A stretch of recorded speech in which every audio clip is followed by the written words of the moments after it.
What does being a great session player mean to you? Being a great session player, sometimes it's those little things like showing up on time that are really important. Mm-hmm. Obviously, it's putting in the work. For me, before I came to town, it's putting in your 10,000 hours and knowing how to play your instrument well, tuning, timing, all these things that sound simple, but when you get some headphones on your ears, I think back to those first sessions that I did, everything's under a microscope. So you're trying to be as perfect as you can be, I guess. In the session world, time is money. So just being on your A game. I think back to when I was a kid and being a successful session musician for me was wanted to hear my fiddle on the radio. So growing up in the 90s and hearing fiddle players, some of my heroes on the radio, and getting to experience that now is pretty wild. The successful part, being able to make a living at being a session musician, it's been really rewarding, and getting to experience so much happiness in doing that. Yeah, absolutely. Where did you first discover that people were hired to play on records? Gosh, I was really young. I mean, probably when I was 11, 12 years old was the first times that I stepped in the studio and experienced what that was like. And I remember hearing my fiddle come through the headphones and hearing the reverb and everything. And I was like, where can I go to do this? Like, my fiddle just sounded so good in these headphones. And so I think that's really when this light bulb clicked. Like, okay, I grew up in Northwest Arkansas, so it wasn't that far from Branson. So a lot of people would say, oh, you need to move to Branson and do that whole deal. But for me, it was always the recording side. I wanted to hear my fiddle coming through those recordings. So probably around the age of 11 or so, things started to click. And then I really, in my teenage years, I would play fiddle at a lot of steel guitar conventions. So a lot of the legends were playing at those steel guitar conventions at the time. John Huey, Hal Rugg, Jimmy Day. Getting to see those guys and realize, oh, those are the guys I'm hearing on the record. And connecting those dots and realizing that in Nashville is where those things happen. So I started to, look at the album credits and realize that that if I moved to Nashville, I maybe could make my dreams come true. Uh-huh. So you figured that out when around like 13, 14? Yeah. Gotcha. That's awesome. That's around the age too that I was figuring out, like, I want to do this, and started looking up producers and engineers, and figuring out how it's done. I feel like we are really fortunate in that case to have figured out that passion, so young. Yeah. But in figuring that out, has it been a challenge to know from such an early age what you want to do, and then the long road that it takes to start getting there? How have you stayed focused and intentional during that process when you have so much passion to reaching that success that you're hoping for? A lot of people think they just moved to Nashville and here I am, people call me. And I knew that wasn't the case, and it was going to be a long road. Not to say I didn't have times that I was pretty discouraged. I think some turning points for me, I remember a time I was in Terry Clark's band. I was my early 20s, and my husband got me Pro Tools and set it up for me for my birthday. And I was like, now what? I didn't know how to barely turn the thing on. And I would get so frustrated. And I would sit there and try to record stuff. And I was doing little sessions for people, but I would just start asking questions. I remember Gary Lunn. I did a session with him the other day. Gary's an amazing session bass player. And he probably doesn't remember this, but I was picking his brain on just how to send files. And I remember him telling me how to name the files and send them and consolidate. And so those moments really stick out to me. And I would really pay attention when I was in a session on just those little things on, oh my gosh, if I want to do this for a living. And at that time, things were changing and people were doing more session work at home. So I was trying to pay attention to that part of it. And finally, when I got the hang of it, people started sending me songs to play on. And I think that was a big turning point in my session career, was when people realized they could just send me a song. And I was really, I tried really hard to get their songs back in a timely manner. I've told this story before, but I did get, I think my first master session was on a Terry Clark record, and who she hired wasn't able to make the session. So she said, this could get replaced. but I want you to have this experience. So I went in and recorded. And when the album came out, I realized I did get replaced. And it was so devastating for me. I remember my husband was visiting on the road, and I just cried and cried because I was like, this is it. I've lost like my one chance at being a session musician, because all the Brent Mason, Paul Franklin, all these players were on that session. And to me, I blew it. And, but it was the biggest learning experience. John Huey, legendary steel guitar player, was in a Kroger parking lot. I ran into him. He's like, how you doing, Jenee? And I was like, oh, I'm pretty beat up. I said, I just got replaced on this record, and I'm pretty devastated. And he goes, honey, I have been replaced on, and he named a slew of top country artists. And I just sat there with my jaw open, like, how could anyone replace John Huey? He's a legend. Mm-hmm. It was such a big learning experience, because I could A/B what that fiddle player did and what I did. And I was so scared. And I played like I was scared. I barely knew how to read a chart. And they ended up keeping me on one track on that record. That was just a big learning experience for me. And now I think as a session player, once you've done this for many years, you've probably been replaced or replaced somebody. And it's just one of those things that happen. But I'm glad I went through that, because I learned a lot through that. Yeah, totally. Yeah, what a powerful story. And something that is, really challenging, because we're putting so much of our energy into this thing that we're so passionate about. And then you feel like in those little moments that one little failure is like, oh, this is the end, Yeah. So something that I've recognized in myself and in other artists and musicians I've worked with is that experience, while we learn from that one, so next time that happens, we're okay with it. But it seems like there's these little things that still continue, regardless of the level of success that you have, that as an artistic-minded person, we're kind of always questioning our validity and the imposter syndrome sort of thing. Have you found any like tools for working through that, or staying like level-headed when still a couple weeks and you're like, well, this is it. I guess I'm gonna go get another job. Well, for me, like, I have never done anything else, so I don't know what the heck I would do. I mean, I've done a lot of different things in the music industry. From songwriting to, of course, playing on stage and session work and all, like, but music's all I've ever done. So it has to be it. But there's definitely been those times. I guess stepping into being a session leader now, and some leading roles that maybe are kind of new for me. I sometimes have to psych myself up a little. I realize that these are some things that I have, like, I'm getting ready to lead a house band, and I this is the first time I've done that.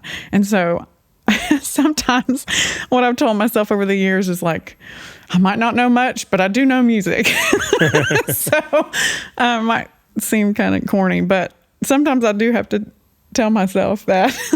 Yeah, that's great. And that's a great way to pull the confidence back into what you do know. Like, this is what I do. It's what I've always done, and I'm going to make it happen one way or another. Yeah. Yeah. So getting into like how you started to get sessions early on. So you mentioned that you got a gig playing live with Terry Clark, and then she had someone that couldn't make it to a session, so you got called in. Were there any other sort of like moments like that were the introductions to the steps to getting you into being kind of more full-time in the studio? Even maybe before that, my first one of my first master sessions was actually singing on Terry's record, which a lot of people don't even know I sing, I feel like, sometimes. But, I was singing backgrounds with her on the road, and Garth Fundis called me in and had me sing backgrounds. And so that was a turning point for me too. Like, oh gosh, that's a whole nother aspect of what I do that I can do in the studio. There were so many demos that I would play on. I think for me, there was a period of time there, fast forward a little bit, I joined Martina McBride's band. I think I was with Terry for 7-8 years, and then I joined Martina's band. And at the time, like, country radio was starting to change a lot, and there wasn't as much fiddle on country radio. And I realized, oh my gosh, I might not have a career in this, because radio's changing so much. Fiddle's not the cool thing.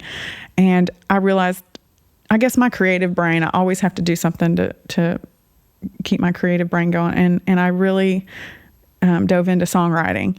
So for me, that was really, I was on the road, but when I got home, the creative part of myself, I got to dive into songwriting. And I just, I I didn't know anything about that until I moved to town, and I realized how important songwriting is in this town, and the importance of a song. So I started honing in on that craft, realizing maybe that's going to be how I make a living, because I don't know if being a session player is going to work out. So I think everything just started to come together. Eventually, like, I had some cuts. I had my first cut was a song called "I'm Strong" that the Grascals sang, and Dolly Parton ended up singing on it. I'm like, what in the world? Wow. And just some smaller, bluegrass cuts. And I was realizing, maybe I should look for a publishing deal here. But then people realized in the writing sessions that I played fiddle. So I would end up playing on some demo. Some I wouldn't, because it ended up being bro country when that was popular. And I wouldn't even take my fiddle, because I'm like, that is not the cool instrument right now. But then a lot of writing sessions I would, and they're like, these writers are like, do you want to play on the demo? And I'm like, yeah, sure. And so I remember meeting people. I remember the first time I met like Gordon Mote. He was a hero of mine. Was at one of these demo sessions, and he didn't even know he just thought I was a songwriter. And I remember stepping in to play fiddle, and they're like, holy crap, she can really play the fiddle. I just never had the chance to. And so I think a lot of that started to click from the songwriting world, and then I would see session players, and all that would come together. I didn't know that at the time. You never, people ask you, how did you get to point A to point B? And I just had a fire in my belly for this business, and I just love country music so much. And yes, I wanted to be a successful studio musician, but I definitely didn't know that songwriting would lead me to that. But oh my gosh, learning how to write a song and craft a song served me so well. Like, I know so many younger musicians that hear a song and they don't even know what the song said. And I remember being like that. So I think that's really important, is to learn about songwriting, but really listen to the lyrics. I think that's really important as a session player. Absolutely. So from what you learned from songwriting, and you mentioning the importance of really understanding the craft and the arrangement of the song, as opposed to just like the chords and the notes and that sort of thing. Yeah. What things do you listen for in a lyric, and how does it inform your playing? Oh my gosh. Well, a lot of times I say the song will tell me what to play, and there's things like, I can show you maybe some examples if you want. Let's do that. I'm trying to think of different moments in different songs. Like if there's a line about a bee buzzing or something like that, you're like, that's kind of silly. But if you heard it in the song, or a lot of times there's, I know I played on a song yesterday and it was about a ghost. And so sometimes some of this kind of wispy stuff. And, sometimes you just got to listen to the lyrics and it'll kind of tell you what to play. I've learned, and I tell Mike Johnson a lot, a legendary steel guitar player, I've learned so much from him. I call ourselves the hillbilly horn section, because a lot of times we'll do these gang licks together, and sometimes it's with the electric guitar, but a lot of times it's me and Mike or whoever's playing steel guitar, and we'll come up with these lines in between the vocals, and you want to stay out of the way of the vocal. But if you listen to a lot of the Jon Pardi stuff we played on, you'll hear these lines that the fiddle and steel do together. And this is something that, my gosh, they were doing, of course, back in Ray Price's day, and we're just kind of bringing it forward. And it might have a hipper new sound, but kind of the same thing they were doing back then, or where we twin lines together. But I think it's important that you stay out of the way of the vocal. That's an important lesson that I've learned. Absolutely. Yeah. Is there anything in that approach of how you guys are doing that now that brings it forward, or is it more the song that just allows it to be forward and using that? I think, well, a lot of it's on Jon's stuff. A lot of that stuff has like this R&B feel. So a lot of it's just kind of how the song sounds, and we're just the country instrumentation in that. But then sometimes, like, I've kind of made this thing of stacking my violins, like, and it just has a different sound to it. Like, this is not really a fiddle steel thing, but what's that? like dirt on my boots. So I stacked about 3 or 4 violins in that. Some of them are straight stacks and some of them are octaves, something different that people have heard. And then people have kind of known me for the kind of electric. And Rob Hay-Jacobs did this in the 90s a lot with like Garth Brooks, where he was trying to keep up, the fiddle was trying to keep up with all the electric guitars. But it's those...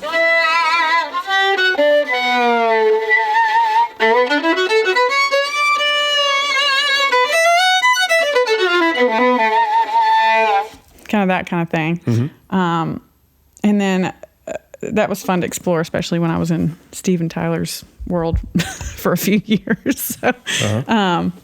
So this is Dirt on My Boots. And actually the intro to the song is kind of one of those electric guitar sounding. As a session player, you learn over the years. That's one thing I remember being scared to do, was to like do an intro to a song before the count even starts. And so this is probably around the time I'm getting a little braver as a session musician. And these thoughts are running through my mind. And it probably was an overdub. I think that was an overdub session. So I could explore maybe, or was braver to explore a little bit more. Yeah. And when you're making a decision like that, is it something that you tell anybody about, or do you just go and do it? What's your mindset on that? Well, sometimes they'll request, but it's kind of rare that they'll request to have a lick like that on the front. Mm-hmm. I find normally it's the session player that has this idea of an idea like that out front. So I think it was just something that I thought off the top of my head. And maybe I told them, hey, give me a little more runway on the front of that song because I have this idea. And so that... And then... are both kind of those kind of wispy thing. Otherwise, if it was like full bow,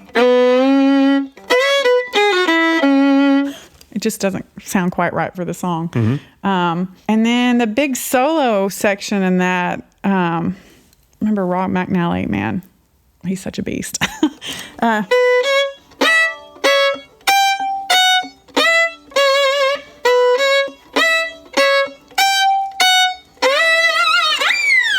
I did some of that stuff there. Now, those were, I believe, probably 3 violins stacked. Rob had the lick already on there, so I just kind of went with him. And I think, again, that's probably something that I just heard and was like, hey, let me jump on that lick with him. Even the little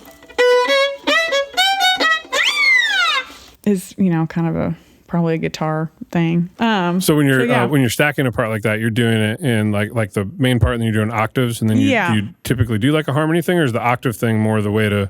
So in something like that, it didn't really feel like. And sometimes I'll try a harmony and it just does not work, and I'll say like delete that pass. In that instance, I'm pretty sure it was probably 3 of those high part. I don't know. Let's see. I don't know. I feel like I probably did 3 of straight stack. Just 3 of those and stacked them up. Sometimes I'll do an octave down. Just kind of depends on where it lays on the instrument. Pick another song totally different from that, like Carly Pearce's 29 record. They're on 29. Now it's more like just straight up country.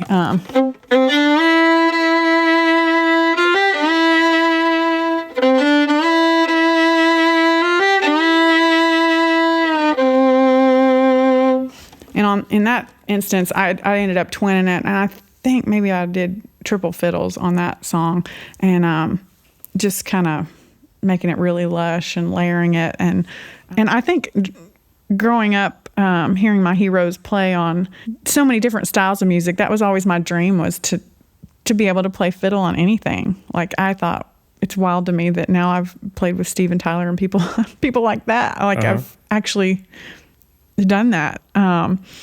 People like Bela Fleck, that you hear a banjo and you think, oh, only bluegrass. But I mean, gosh, he was a hero of mine, and to get to hear him play on so many different styles of music and playing through different pedals and things that would change the sound of their instrument, and I just gained a lot of inspiration from those guys. Like, it might be a fiddle and you might think it only belongs in country music, but sometimes I like to prove people different. Yeah. Well, I think that's a great takeaway for every instrument and just creativity in general.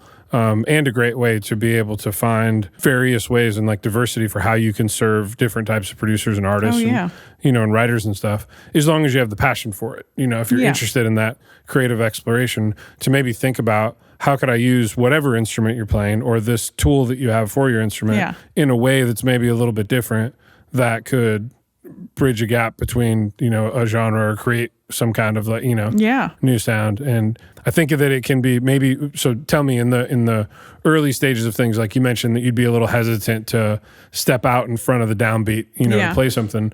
I think maybe with maybe guitar players, it could be like an example where it may be a similar thing where like they're maybe a little bit safe with going too crazy with like a tone or a sound or trying to really sound like the radio as opposed to doing like what Rob does where he's creating like what seem this miraculous, unique sounds like on the spot just through virtue of just listening and having that instinct to find a new way to get an idea in your head, out.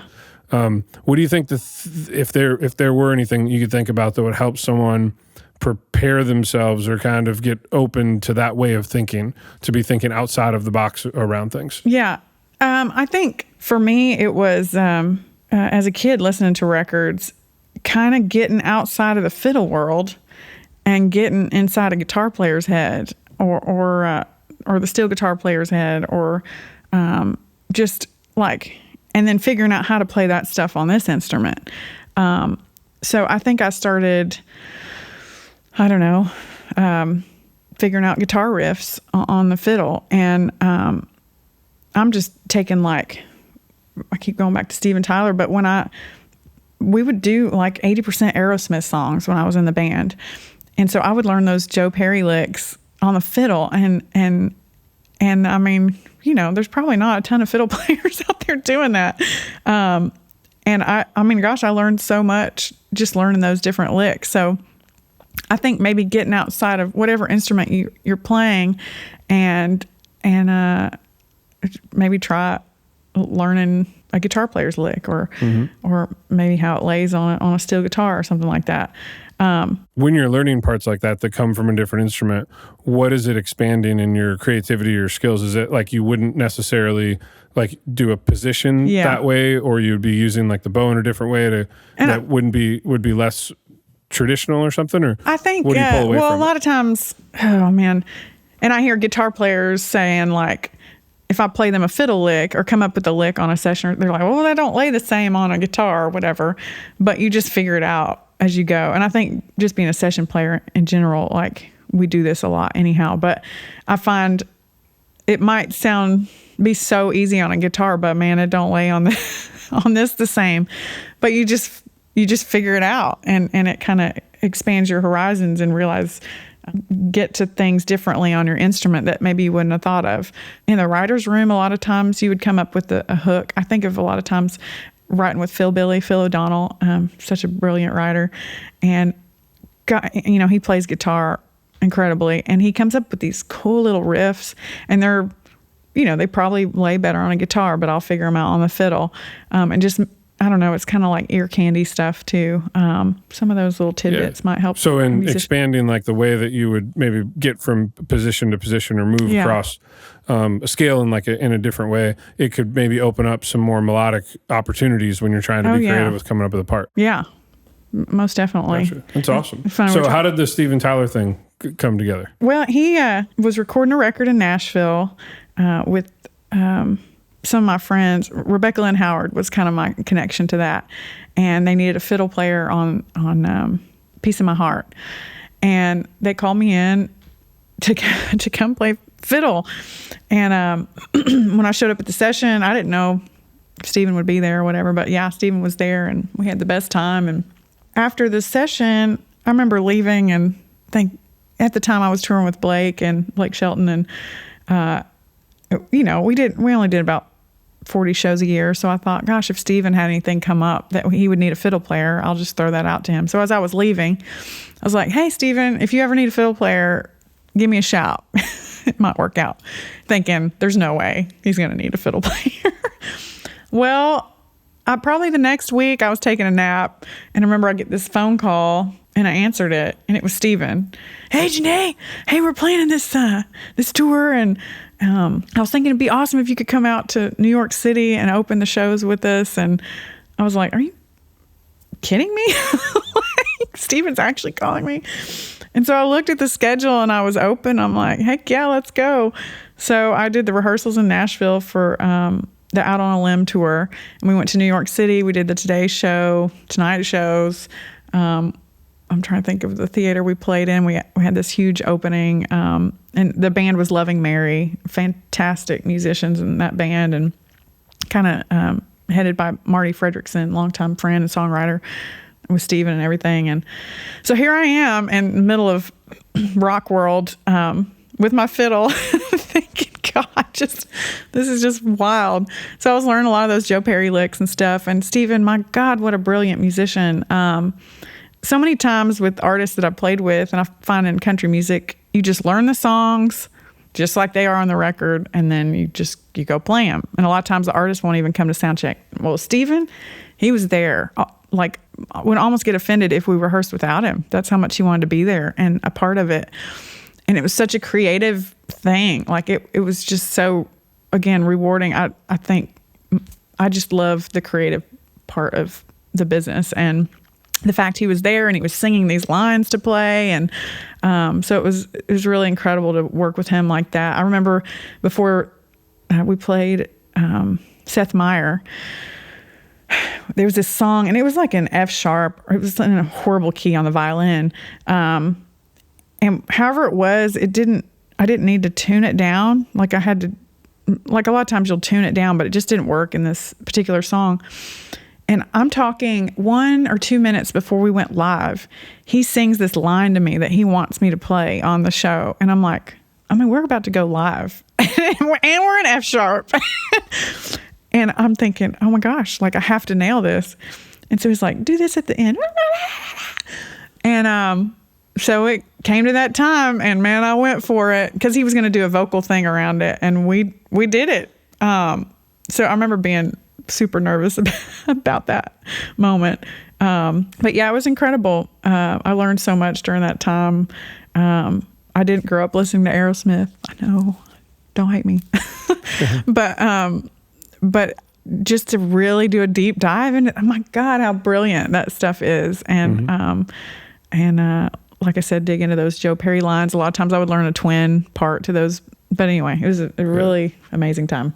So some of what you mentioned before about the writing sessions, the learning like melodic structure and stuff, and then with learning other instruments' parts on your instrument. Yeah. When Steven throws this lick at you a couple minutes before you're going on stage, how much of that had an impact on you being able to just be ready to execute it?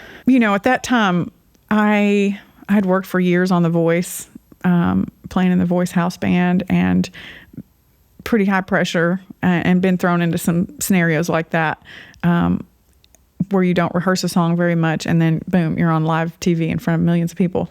So those moments, you just have to be confident in your abilities, and just kind of go for it. Take a deep breath. I always say breathing is great in those times. And just be confident in, your instrument. So in those times, it's like, just let muscle memory kick in. I do have the gift of perfect pitch, so that serves me well in times like that. That's when that confidence thing, I guess, kicks in. You hope it does. And kind of in line with that. So when you first started getting these opportunities to jump in with these legendary artists, Steven, Tyler, and Blake Shelton, and like that, was there anything that you learned about the do's and don'ts of kind of like the interaction and the becoming comfortable, in their environment, and kind of reading what their vibe is and that sort of thing? I think that can sometimes be a challenging thing for, the first time a musician is kind of in that, they've gotten to that next level sort of setting and opportunity. How do you don't want to say too much, but you don't want to be too quiet, and you want to have a good energy, but you don't want to be overbearing, There's definitely, in all the artists I've worked with, there's, they're the deal. So you're just to shine a light on them and to make their music sound as great as it can. And then from the stage performance to look as great as it can and to bring the audience in. So, I mean, we've all been in the audience and you see a musician on stage that looks like they don't want to be there. And so I look back to like when I first started performing on stage, I guess, even when I was little, I just was like and maybe the classical world I was in, not to knock it, but a lot of times it's just you're very straight-faced and I mean, it's a lot to think about when you're playing a concerto. Mm-hmm. And then on the flip side of that, I'm watching like Hee Haw as a kid. And then it's like, sometimes it's a little too cheesy. So I think there's some place in the middle there. And then paying attention to the artist you're playing with. And you obviously don't want to draw too much attention to yourself, but you want to serve the song. Pay attention like to the style, like even clothing wise and stuff like that. Like pay attention to how they dress, and you don't want to dress like them, but to compliment them, even on that side of things. Smiling is always great. Of course, that draws people in. I learned so much about being on camera, knowing that camera is what draws people in. And I guess I think back to like, we've heard Garth Brooks where he wanted to reach that guy in the very, very top of the stadium or wherever arena. And so when you're looking in that camera, that's who you're reaching, and you know, the people at home.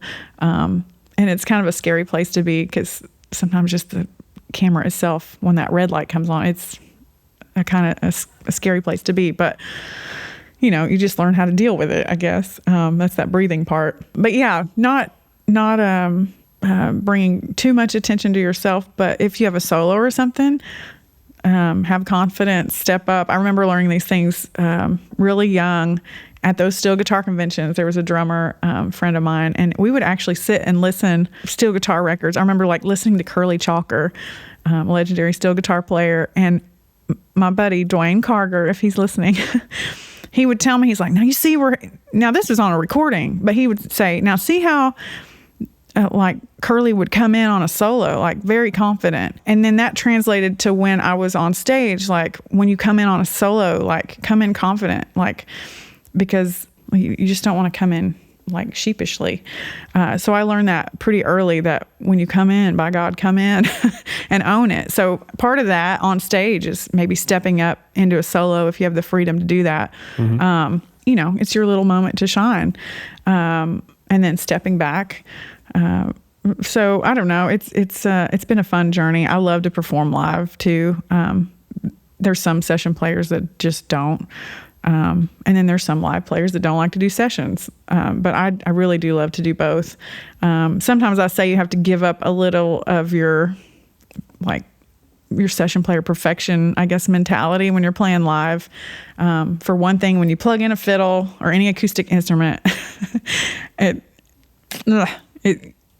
loses its acoustic thing, you know. Mm-hmm. So I'm always struggling with that, but I do love my setup live. And when you're maybe hamming it up a little bit to the camera, you know, like it's sometimes hard to finesse things like you want to. So in my mind, I always think I have to give up a little, maybe 10% of that studio part of me. Mm-hmm.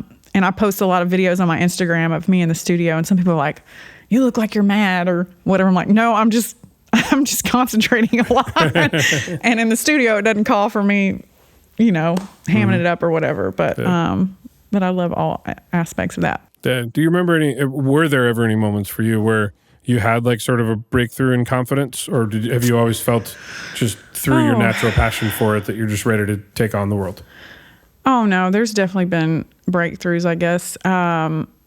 I guess in the session world, you know, when I was young and didn't know how to read charts, like, you're so, or I guess I knew, but just there's so many things to learn when you're reading a chart, like little nuances that different players will use, and it changes over time, the way people write chart, and you just don't know till you're living it. Like I always say, you can't teach experience. You just have to do it. Definitely over the years, by doing it more. And then I think I realized it clicks after a while, like, oh, I'm taking more chances. I remember being young in the studio and I wouldn't say anything. Well, for one thing, I didn't know anybody. When you first start out, you're just getting to know people. And a lot of it's the camaraderie too. Like when we do this, like I just love seeing my buddies and stuff. And it kind of translates on the record too. You show up to a session like, you know, you're ribbing people and you might take little fun chances and you're making eye contact to this player that you've known for 20 years. So when you're young, like you don't have, you know, when you're first getting to know people, you don't have that same camaraderie. So I think it's just maturing as a musician. And you just learn over the years. Same thing with, you know, like playing on stage. Like I remember the first times I would do the voice, and I mean, I had not taken direction from camera people before. Like, okay, you're going to play part of this solo and then you're going to move to this part of the stage. And like, oh my gosh, this is all new to me. And then there's fog beneath your feet and you might fall down and they put you in heels. And I think I learned after a few years of doing that, I would even, like the wardrobe people, I'm like, can you please put me in, can I wear cowboy boots? Like I would learn like, oh yeah, maybe I need to speak up and say, you know what would make my life a little easier is if I don't fall down on national TV. So you just get thrown to the fire and you just learn as you go, I guess. Yeah, that's great. Yeah, I love the statement that you made about like the learning through experience. Yeah. You know? And so when you so recognizing that you're going to continue to grow and that you just need this experience, and the next one I think can help give you some empowered confidence in getting to that next stage. You know, knowing that it just takes one opportunity or one experience, you know, after the next. Yeah. When you're in maybe an early stage where you're not booked full time with these experiences to continue to learn, were there any things that you did to practice or to expand your skill sets that you feel like were helpful, that empowered you when you were at that tangible experience getting stage? Well, I mean, for me, having Pro Tools at home, like knowing I wanted to be a session player and knowing I have this amazing equipment at my fingertips, like, so I would, you know, just sit around and like, I would write my own songs and record and just figure it out. And a lot of those early demos, I had the luxury of, you're not in a room, in a studio, wasting people's time. So if they sent me a song, I mean, I could take a half a day on it, you know, explore some things that maybe I wouldn't have a chance to in the studio. And I still find myself like, if somebody sends me something and I have the luxury of time, and I'll do a deep dive into a solo and take chances on things or explore things that I really wouldn't have the time to do in a studio. And I don't know, I always kind of want to not reinvent yourself, but try new things and explore new things. And I feel like sometimes when you're on your own turf, like you're a little more comfortable. But doing that and then coming into the studio, I find you take some chances in the studio too, where you might have not had the confidence before because you've worked on some of that stuff at home. Absolutely. So you've gone through that process, and then you see the result is great through that experimentation. Now you feel more comfortable with experimentation and maybe have a stronger instinct for it. So now you're in an environment with everyone else and you feel more confident to do that. Oh yeah. Take some chances that maybe you wouldn't have before. Yeah, that's awesome. Yeah, I love the idea of you know, while you don't want it to come across like you're practicing on people's tracks. Right. I mean, I was doing that last night too. I had some extra time. I didn't really have extra time. I decided to stay up super late and keep working on this track because I had this like sound that I was chasing in my head, and I had already like gotten what I needed to get done, and I could have just, you know, sent it off, but I just felt inspired. It's like, let me just take a little bit more time to like mess around with this idea that I have and just go down this rabbit hole, you know. And I found a couple cool new tricks or, you know, tools or whatever that could be applied to, you know, to other stuff in the future. And I think having that, you know, most musicians these days have some way of recording at home. But maybe thinking about those opportunities in a more expanded way when you do have the opportunity to, and less of just like, let's get this gig done and move on to the next gig. But if you have the time and you're in the moment, maybe take a couple of those sessions each week and try to expand it out a little bit, you know, to explore, and that could give you more confidence. I think that's 100% right. Yeah, that's awesome. So you had mentioned earlier how some folks don't recognize that you also do backgrounds and stuff. Yeah. And I didn't recognize that's that. right, And I can't remember how, it was like recently, this past year or so, I've been having you do a bunch of background stuff. And I don't remember where I discovered it, if it was like on a credits thing or if I saw you post something on socials about it. But I heard it and I was like, with her melodic instinct on her instrument, she's got to bring amazing parts as a background vocalist. And, that's funny. And I think it would be awesome. And then I asked a couple people, I was like, hey, has anybody ever used her for backgrounds? And they're like, well, I bet it's awesome either way. That's funny.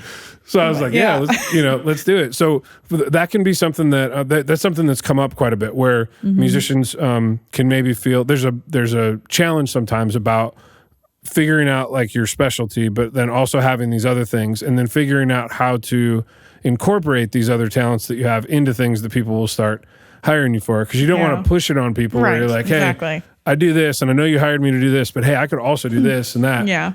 I made the mistake of doing that early on, where I was just really excited about finding any opportunities. So, and I can do a variety of different things, but I found that it was really important to figure out like the specialty and kind of move that way. But when you have that skill set, and how would you say that would be a strong way to go about people becoming aware of that, and then that more organically turning into opportunities to, for additional work or diversification of stuff, I guess. Well, I mean, sometimes if I hear something, and I think maybe it needs a female background, and I hear them talking about it, like maybe I'm like, hey, I sing, like, but I know it can be weird sometimes too, because people, they tend to put you in a box. And for me, like, so many people just know me as a fiddle player. I even have people, now I started a band plug, Woodbox Heroes.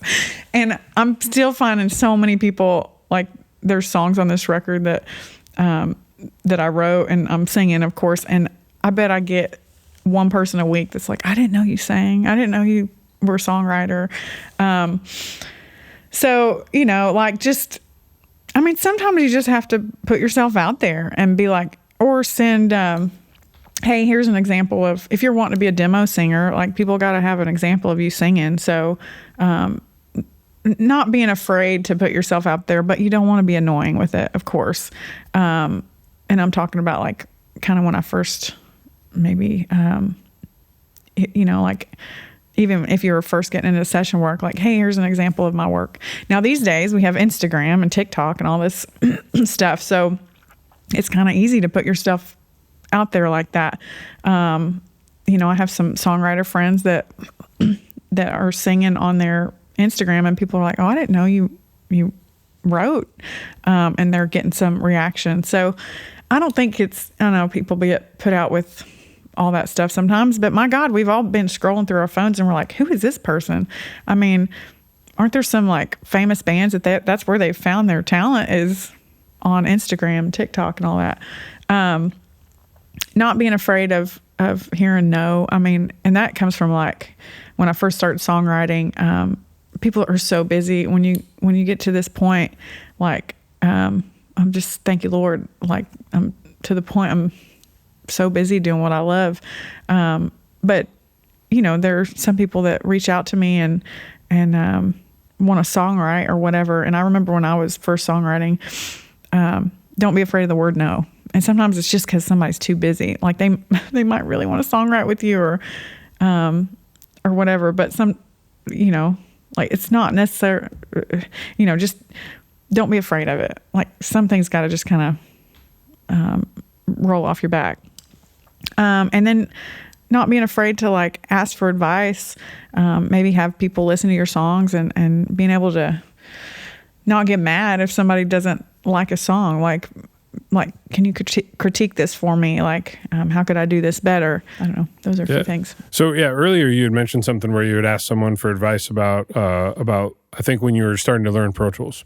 Yeah. And what that brought to mind for me is the challenge of the sort of philosophy around, like, the fake it till you make it thing, and, like, wanting to walk in confident and you can, do it, but then having the vulnerability to ask someone for help. Sure. Which is a very challenging thing in life in general that human beings, right. struggle with. But then in an environment where everything is sort of looked at as, you want to appear on this pedestal to present yourself as the strongest option and candidate for someone to trust you for their project. Was there anything that you did to try to or are you just naturally that person that's just like, I'm just going to ask because I'm interested? Oh, Lord. I mean, no, like it was hard for me a lot of times. Even there's some things in my life now I'm like,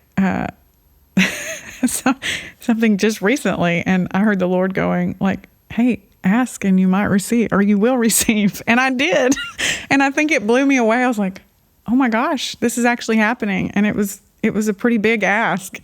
And I'm like, on one hand, I'm like, I can't believe this. And on the other hand, I'm like, well, yeah, duh. I've been here for how many years? And so like, there's this kind of, I don't know.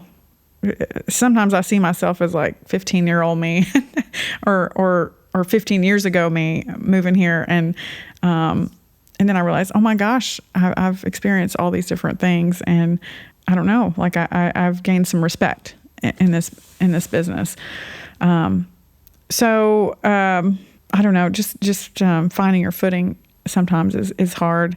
Or sometimes like even in Pro Tools, like I still feel like, I mean, you know how to run that thing way back. I could learn so much. And sometimes I find myself calling my people like you, like, oh my God, help me here. Like I'm in a mess. And I always say I know it good enough to not hurt myself. I mean, I made a career in doing session work from home, but I wouldn't want to run a whole session. Like I'd be in over my head. So I guess knowing your limits too is probably good. But I still call people like needing help, like certain things. If, of course I know so many session players having to call people like if something goes down on your Pro Tools, like, hey, I need help here. Right. But there's always, God, there's so much I want to learn. And I feel like a musician, on the musician side of me, on the songwriter side of me, that I think it maybe is what keeps me hungry to want more. So I think that's not a bad thing. Yeah, so it definitely, that's a great point, that it helps also in asking those questions and learning that you're continuing to open up your horizons for new creativity and stuff. Yeah. As it relates to something that like isn't your specialty, like say like Pro Tools, for like a Pro Tools operator, for example, right.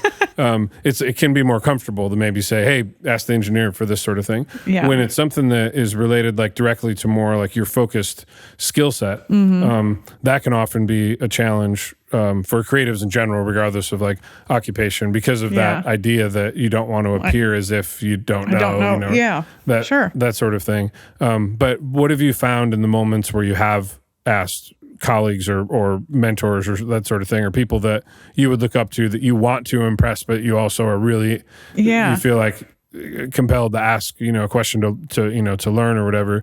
Have you ever gotten a negative response, or what is the? Oh no, like I feel like it's there's different, I think, styles of music as session player, like that maybe you excel at more. Like some people came from more of a bluegrass world, or some people came from more of a old country, and some people come from more of a jazz world or whatever. So I think for me, like even recently, I was reaching out to somebody. I'm like, I just would love to sit down with you and learn more about this. And for me, that would be more in the jazz world. Even when I went to Belmont, that's really what I was wanting to learn more of, just because I don't think I'm the greatest jazz player. I love playing gypsy jazz and stuff, but I have so much to learn. And so just being vulnerable and just want to expand your horizons. And it's funny because this person's like, oh gosh, you don't need to learn anything. And I'm like, no, there's so much I want to learn. And then having people reach out to me like, hey, I want to learn more about bluegrass or just old country fiddle playing, like really smooth kind of fiddle playing or whatever. Or, or some of the little things that I do on records, which it blows me away that people now hear me on records and know it's me. Like, you always dream of getting to that place. Being okay to be vulnerable and asking people help expand your horizons, I guess. Mm-hmm. Absolutely. And then on the flip side of that, when you're getting to this point now where people know that it's you know, that are playing on it, and you're seeing this hard work paying off, and you feel very confident, you know, walking into a studio and stuff. How do you keep a humble, like, level head when maybe you're bringing in an idea and that idea might not be heard, or if you're in a situation where maybe you end up getting replaced on something, or like it was a bad day or that sort of thing? Yeah. Where do you go to kind of stay grounded once you're finding those pieces of momentum that are moving you forward? Well, the Lord, He helps me with everything. Oh my gosh. You know, this business is, it's hard sometimes. Like, even you can be at the top of the top, and we hear of stories of, it's like, how could that person, like, they have the world, and how could they be depressed? Or I mean, we all hit these moments where you're just like, get down, I guess. I just try to plug into why I'm doing it, and I think for me right now is the giving back part. I find a lot of people messaging me or contacting me for advice, and sometimes I'm like, I mean, I still feel like I said, like 15 years ago, maybe, like I'm still trying to figure some stuff out. But then I'm like, hold on a minute, Jenee, you've been here for 22 years, like, and so I realized you can really speak life into people, and it makes me emotional. But people that message me on Instagram and different places. So I just want to give back and show people, like, if you have a dream, go after it. So I don't know. Those are some of the things I'm realizing now. I'm not the youngest kid in the room anymore. I used to be the youngest kid in the room, and I'm looking around. I'm like, oh my gosh, that's not me anymore. Oh man, I feel you there. So yeah, so there's some responsibility, you know, and realizing there's this circle of a session player I heard early on, and it would be like, who is Jenee? Get Jenee. Get somebody that sounds like Jenee. Who's Jenee? So I don't know, and you know, of course, it makes me sad to think someday there'll be who's Jenee, but you know, it happens. That comes to, like, wanting to reinvent yourself, but you realize, like, people are hiring you because they want you. Like, for so long, I realized, like, people would hire a fiddle or guitar player or whatever because they just want that instrument on there. But then after a while, you realize, no, they want you. They want your sound and what you bring to the table. So in that, there comes some weight, and it's like, oh gosh, like, well, what is that? Like, because you're just being you. Mm-hmm. Which can be a really great way to support your confidence. Yeah. Yeah. When you look at it from that perspective. Yeah. You're not just another fiddle player that they just called that day, or you're not just the guitar player that they decided to put in that chair because they needed someone to play that instrument. Yeah. They're there because you're there because they want that sound. And I think that took a minute for that to click with me. Like, you're so worried that you're going to miss the session, and you realize, oh, well, they're going to let you overdub on it later because they want your sound. And I was like, oh, wow. That, you know, still kind of blows me away. But, you know, you don't want to reinvent yourself too much to where you lose that part of yourself. Yeah. Do you think that there's a part of you, though, that is just you, regardless of what you're trying to do, you know, creatively, where that's going to naturally happen?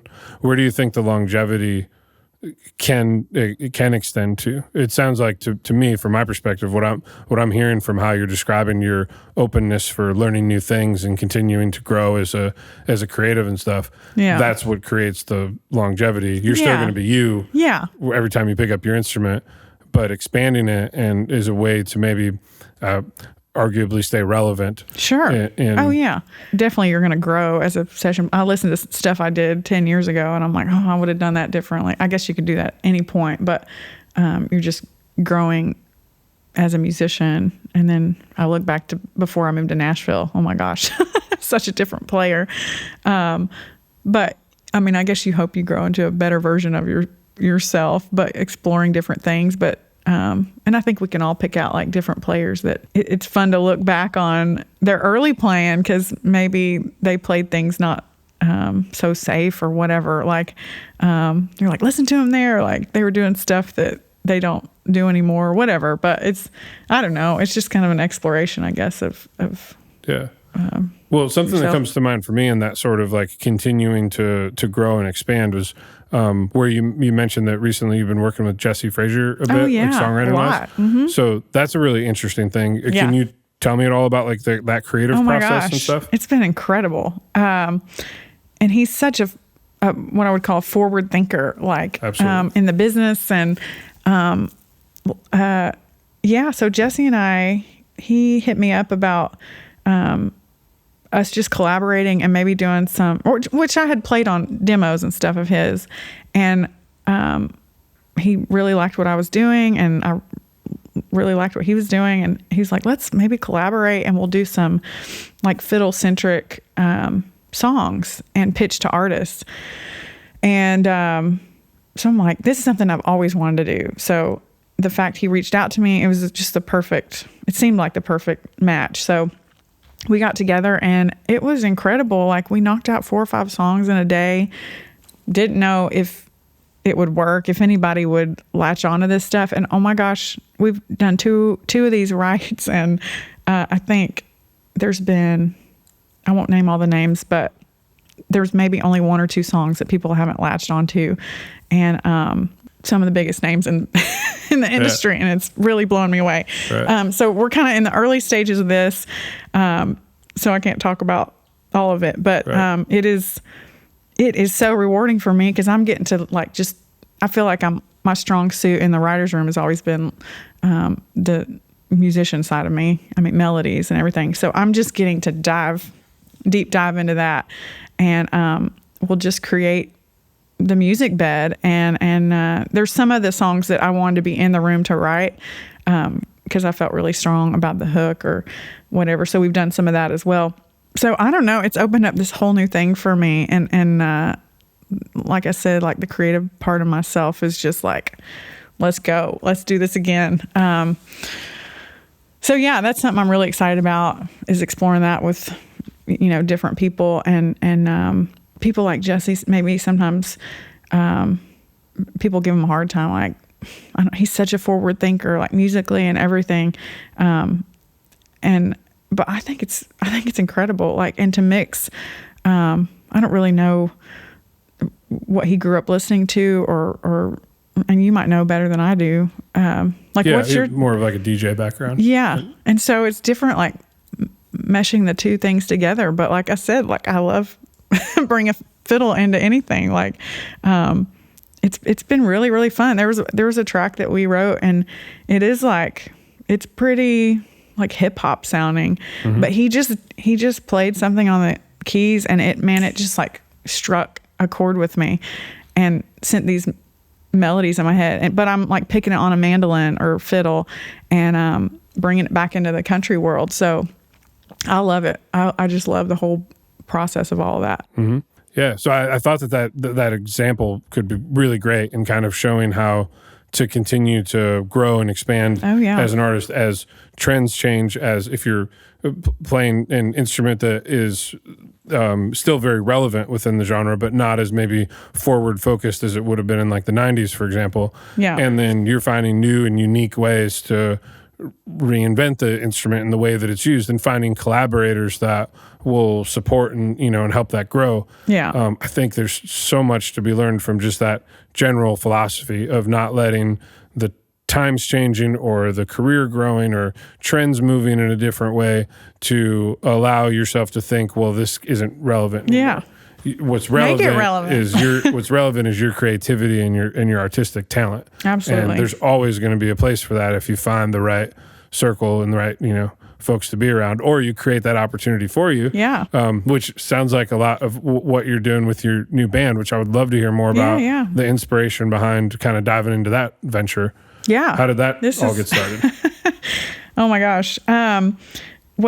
It really got started a couple summers ago. Josh Martin, who we're splitting kind of the lead singing duties, but he just amazing singer songwriter. But he asked us to go to Michigan with him to play. A lot of them were just at people's houses. We do a couple like public shows, and so we were in Michigan, the Upper Peninsula, for about 10 days, and awesome. 2 years ago, and it was still, COVID was kind of a thing. So like we hadn't played out. A lot of people hadn't played out, gigs, and I remember that year I was like, golly. People asked, how is Michigan? I do so many different things. And you said Michigan's the best state in the country. It was, right? Is this where you're from? Yeah. It was freaking awesome. I wanted to buy a place up there. I called my husband. I'm like, I really want to buy a place here. And then I realized it got really cold there. It does get really cold. Yeah. And someone said, how was it? And I said, this is wild, but I feel like a lightning bolt went through me. And I was like, I don't know if it's just because I haven't played out live in a minute. Or these people acted like they never heard music before. And I'm like, maybe they haven't seen a show in a while. And so then we did this again this past summer, and I felt the same way. And I was like, this is really something. And I hadn't played with this group of musicians. The only other time I played with them, I mean, I've done sessions in town with Seth Taylor and Matt Menifee and whatnot, but this group of people, and we all got along so well. And Josh and I looked at each other this past year and we're like, God, is this something like it? Should we do a project? Like, what is this?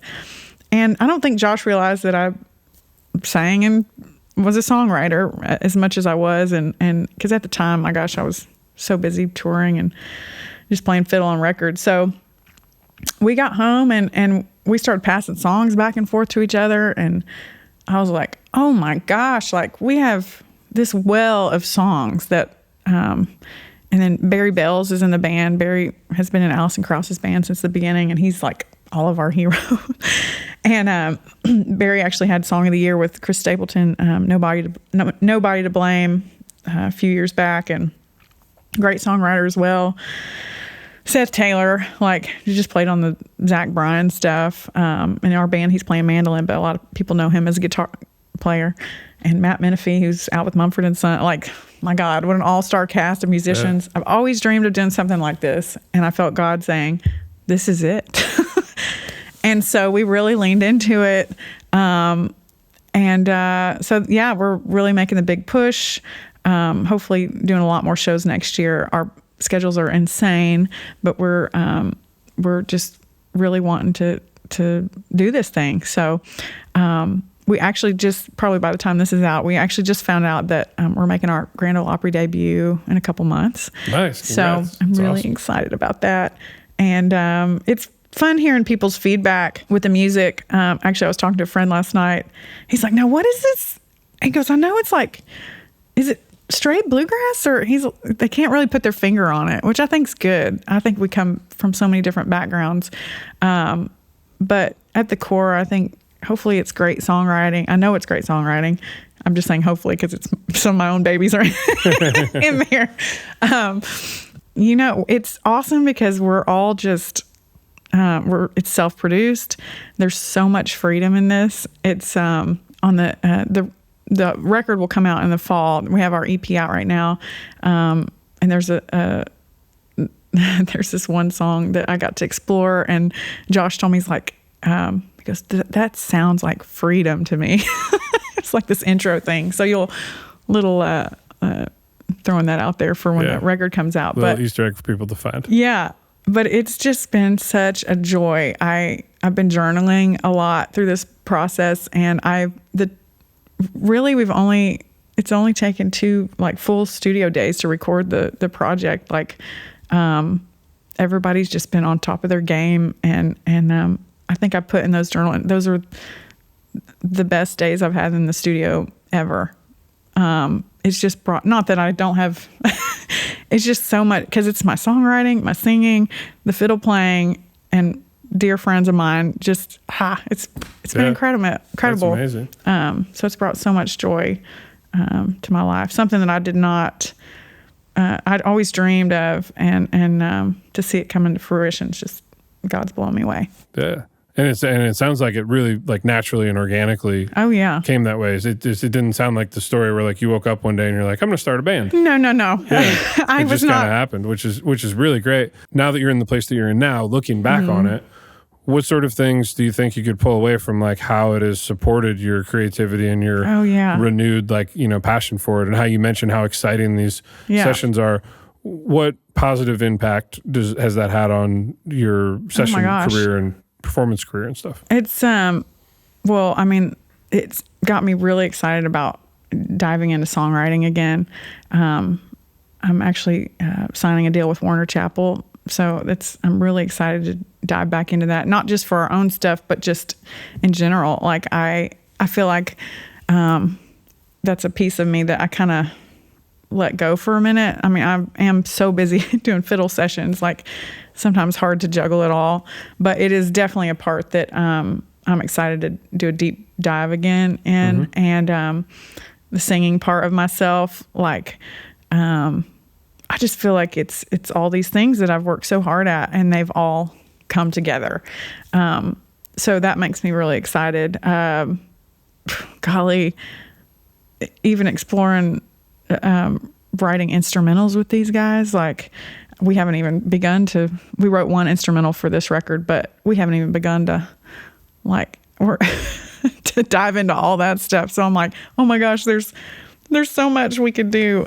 So I'm really hoping that we have a chance to carve out all that time to make that happen and record some stuff. And I just I think as you get older, I just hit the 40 mark. Oh God. You just realize like, oh my gosh, there's so many things I want to do. And it's time. It's time to do them. So that's where I'm at with it. Yeah, that's great. Yeah. So with the positivity of like the great things that you can get creatively from taking on like personal ventures that kind of can bring you that renewed passion around it, what would you say is important to keep in mind to avoid some of the maybe what could be described as like the negative challenges around it? Meaning like the balance between the two things, which thing you put in priority, feeling guilty about putting one thing or the other. Have you had any of that like sort of thought about how to balance the two once you find this intense passion for it? Well, it's I think at this point in my career, and I find a lot of session players have we have problems saying no. And maybe that's just busy people in general, but but you have to do it, like to just, even for your own sanity, like you have to take a day for yourself or a week for yourself, like so you can like have a clear head. And I'm still teaching or learning this myself. Like you just can't say yes to everything, and so you have to let some of those things go or you're gonna be just a shell of yourself. So I'm just learning. I'm gonna have to carve out time to see what's important to me, and this. That could be your family life, whatever. But as a musician, just all these different things that we do and we're juggling, you just have to realize like what's important to me here and where do I need to invest my time. So it's just figuring all those things out. Like I said, singing, songwriting, playing live session work, all these different things. Are there any like tools or processes that you've used to start to come to that realization of what is the important thing? Because it can be really challenging when, as creatives, we're so passionate about so many things. Yeah. And then we have to start figuring out how to, once we're in the privileged position to be very busy and very desired to, to have on projects and stuff. Yeah. Now we have to figure out some kind of way of managing, filtering it all out, how to do that. Yeah. Have you found any? Well, I methods? think it's something that has really changed my life in the past year and a half is having my quiet time, honestly, in the morning, and just being still and being prayerful. And I think the main thing is like what's blown me away is just being still. And like the Bible says, be still and know that I'm God. And sometimes my pastor said, he challenged us to sit there for 3 minutes and not say anything. And as a woman, that's hard to do. But I started doing that, and it was so amazing to me, just what God would reveal in that time. And I think it really just put a focus on what I needed to do. And it just helps me through the whole day. And journaling, it's been amazing to look back and see how God has been moving in my life and write down things that happened to me. There's,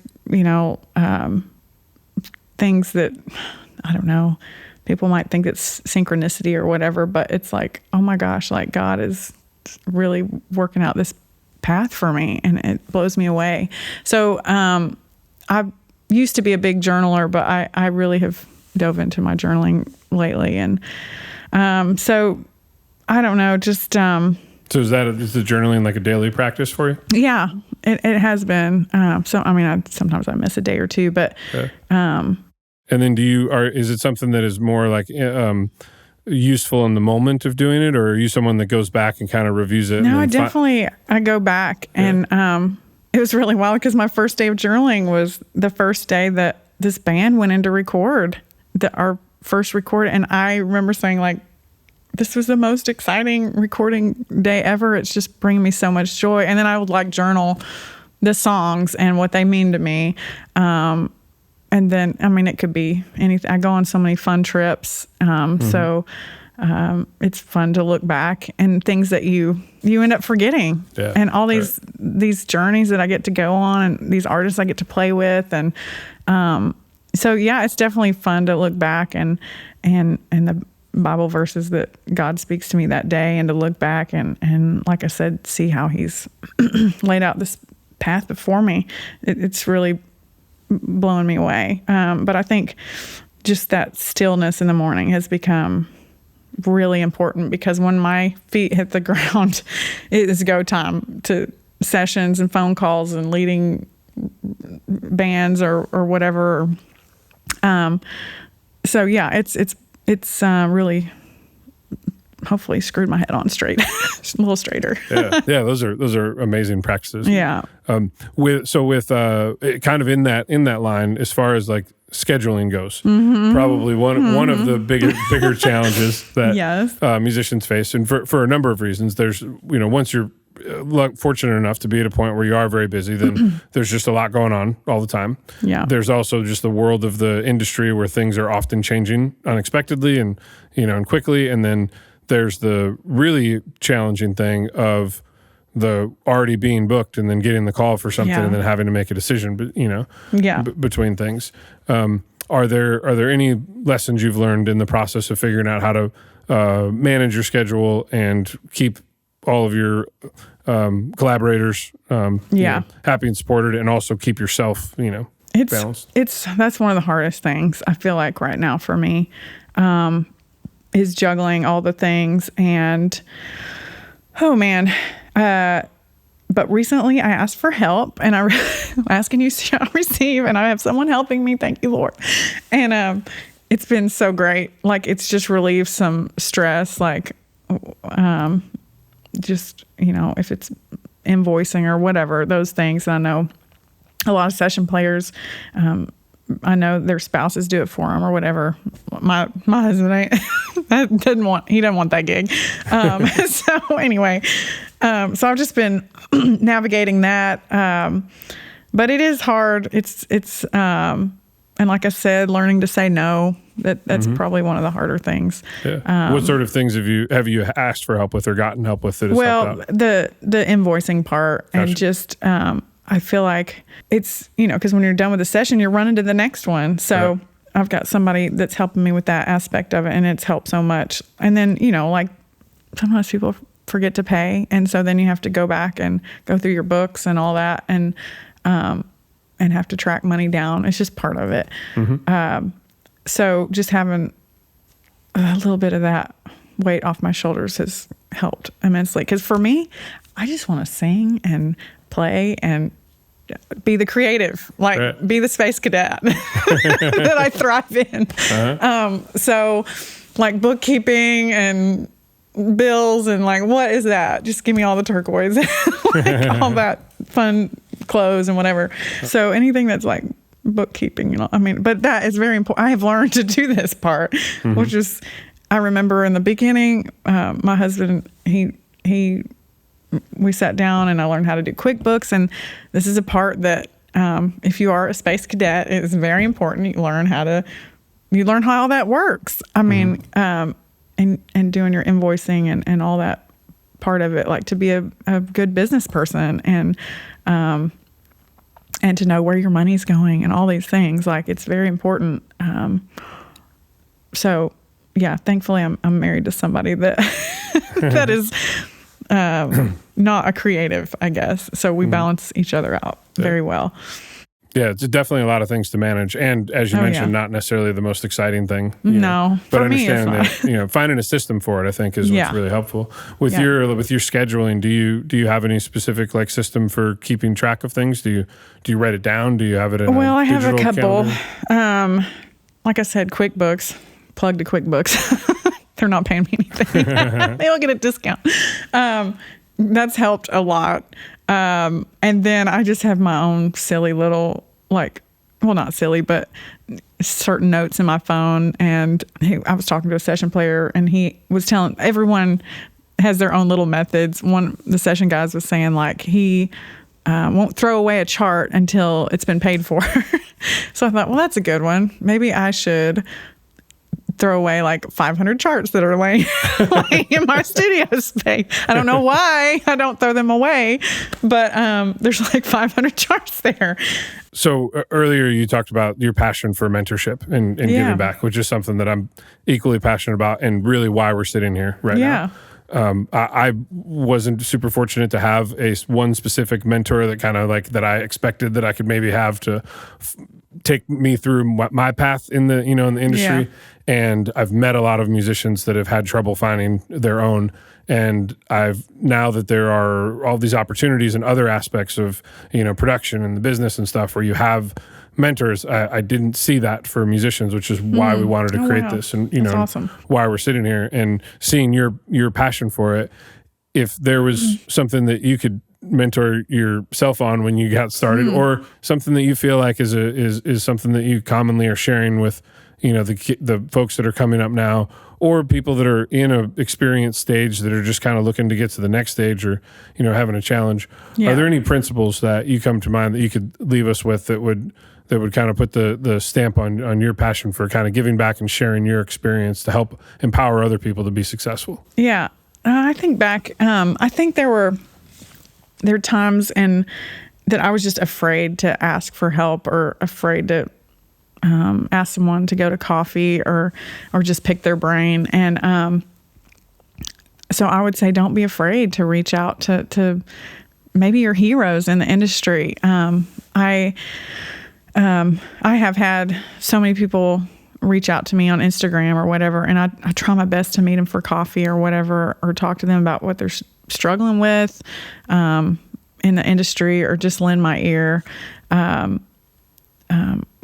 Whether it just be personal stuff, whatever. I mean, sometimes your personal stuff gets into your music stuff, and it, so just, don't be afraid to, and like I said, don't be afraid of no too, if somebody says no, but, I know there's probably 3 or 4 times I remember producers or, songwriters or heroes of mine that growing up, I would ask advice or whatever, and it just moves me that they took me aside or went to coffee that time.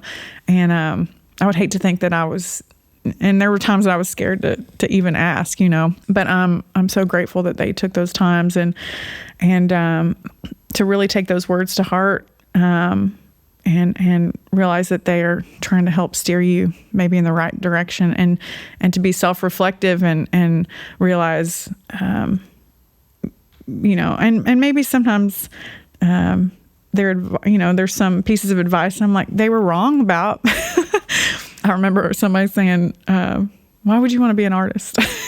And at the time, though, I get it, because I really was gearing up to be a session player, and really that was my dream. And now I am an artist, I guess, in a little different way, just taking some words to heart, and I hope people feel comfortable, reaching out to me. I like I said, I really try to give people advice and hopefully just speak some life. And I realized that what you say to somebody, oh my gosh, people have told me that what I told them years ago, like, I mean, that they were listening so much and set them on this path. So knowing that that you can really speak life into people, and that's really an important thing to realize on this side of it, is that what you say, that people are really taking to heart. So I'm very grateful to be where I am today. Absolutely. And I'll end with a tear. I didn't mean to, but yeah. Well, I think everyone is grateful to have you in this industry, and the folks that have had the opportunity to be able to learn from you, and hopefully everyone that will be able to watch this and see and hear the path that you've been through and where you've gotten. It sounded like what I kind of took away from the overall message is like put fear in its place. Absolutely. Regardless if that's in asking a question, asking for help, trying to grow, going into that next stage. Building that confidence and learning through, the experience. And you've done an incredible job of that. And I'm honored to have you here to be able to talk to you about Thank you. The incredible impact that you've had on our industry and stuff. Thank you. I appreciate it. Thank you. You're welcome.